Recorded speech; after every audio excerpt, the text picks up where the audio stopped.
Hi guys, it's Miss Lauren again for story time, and tonight I have two books I'm going to read to y'all, like always, and the first one I'm going to read is called Owlbert, and the second one is called Little Monster at School. So I'm going to go ahead and get started.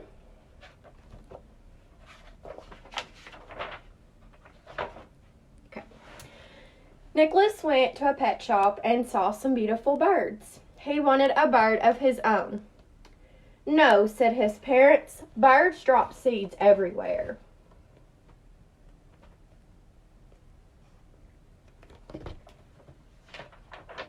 He borrowed 2 books about dogs from the local library. I'd love a pet dog, Nicholas told his father. No, said his father, dogs cost too much to feed.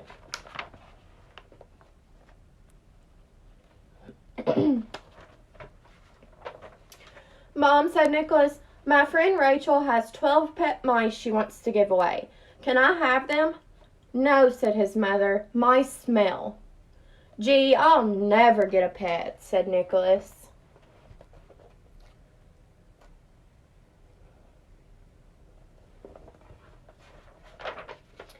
One day, Nicholas was climbing an old tree when he found a dead owl. While he was looking at it, he heard a shrill, trilling whistle. There was a hollow in the trunk of the tree. He climbed the trunk, peered into the hole, and guess what he found?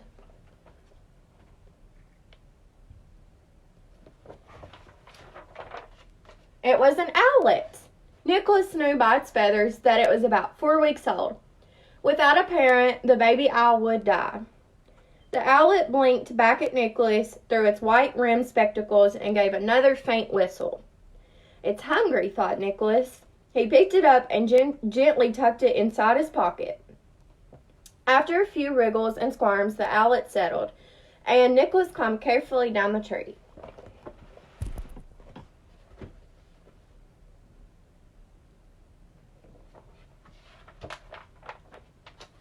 He tried to think of a place to hide the owlet from his parents, because he knew what they would say.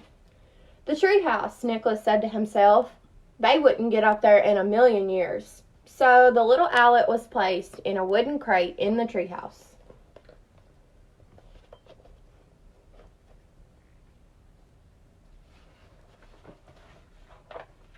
Feeding was going to be the problem. Nicholas crept cautiously into the kitchen. Some mincemeat was defrosting. He took a piece and climbed to the treehouse. The owlet gobbled some mincemeat, fluffed up its feathers, and fell asleep.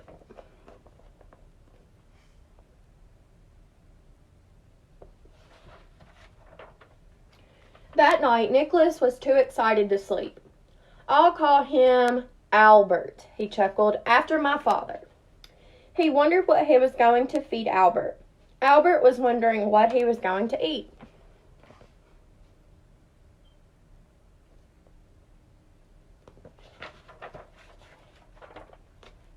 Each day, Nicholas collected grasshoppers and other insects. Each evening, he fed some to his owl. The rest he put in a plastic bag and stored for later.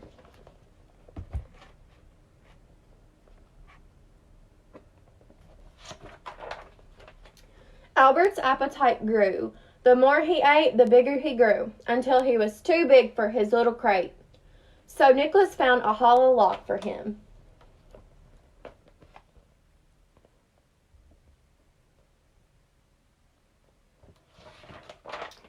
He blocked one end to keep the wind out. In the other end, he made a round door. This would be Albert's new home, at least until he grew too big again. So Nicholas cared for Owlbert, and Owlbert adopted Nicholas as his parent, and it was their secret.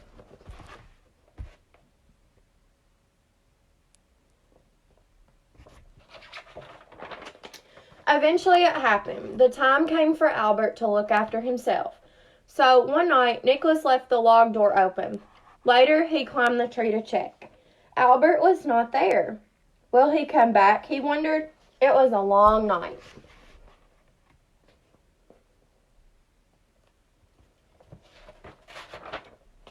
In the morning, he found Owlbert in his log again, and decorating the treehouse platform were the remains of a finished meal.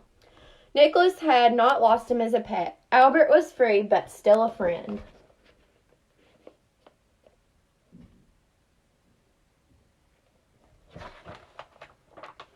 One evening, Nicholas and his family were having a barbecue.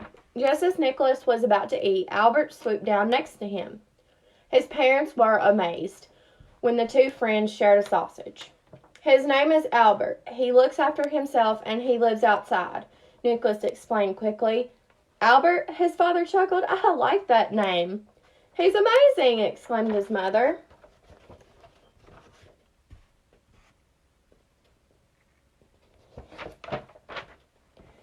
To this pet, they could not say no, so Owlbert became part of the family. In the end. Right, the next one I'm going to read is Little Monster at School.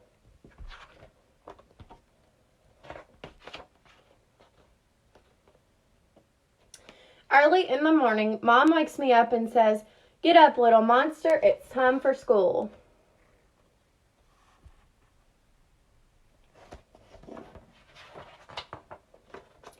I put on my overalls and go downstairs to breakfast. Pop says, "What will you have this morning? Eggs or cereal with milk?" After breakfast, I brush my teeth and get ready to go. I have lots of school stuff to carry with me. Lunchbox, crayons, pencils, notebook, and an apple for the teacher.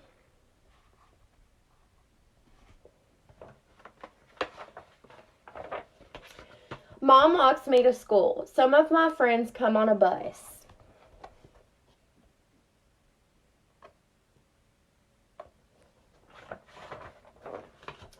The first thing we do is sing a morning song, and then we practice our letters. Yali makes some of his letters backwards, and then he gets mad, but I help him.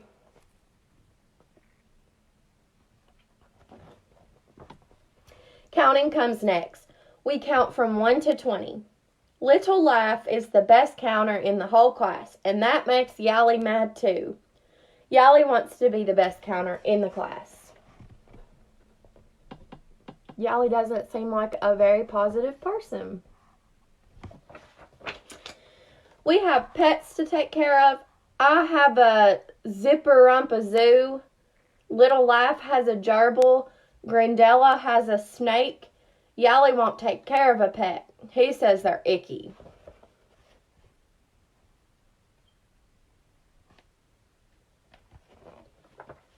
We grow plants. Everyone is growing something different.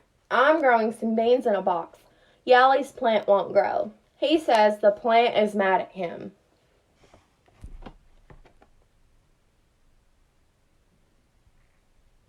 Little Monster says, "Yali, you have to water your plant or it won't grow." We tell what we did over the weekend. Yali makes up the most fantastic stories. On nice days, lunchtime is outside. I have lunch and a tango, but Yali always brings lots of candy. Yali, you shouldn't eat so much candy.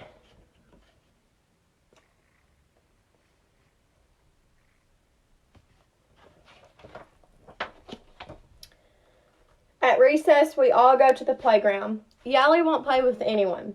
He says games are stupid.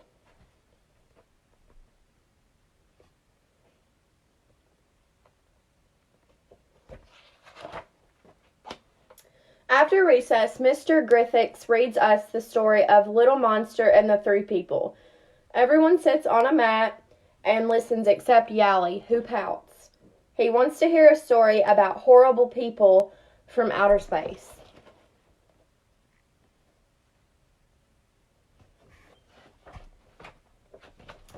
Mr. Griffiths gets out a map and shows us where our town is. We see how the monsters dress in different countries and look at flags from different monster lands. We have science class and learn about leaves and rocks and bugs.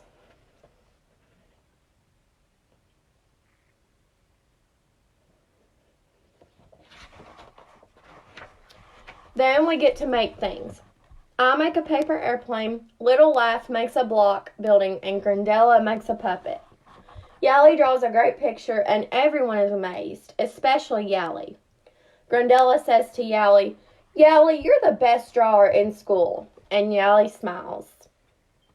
Yally says, do you really want my picture? Little Monster said, I'll trade you for my paper plane. I'll trade you my paper airplane for your picture.